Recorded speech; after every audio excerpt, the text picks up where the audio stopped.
ઉભા નહીં રહેવાનું તમે ચાલુ રાખો હા ઉભા રહેશો તો કરી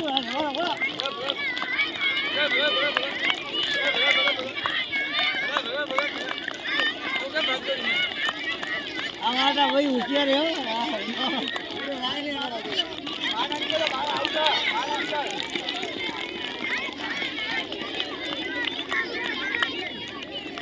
છોકરા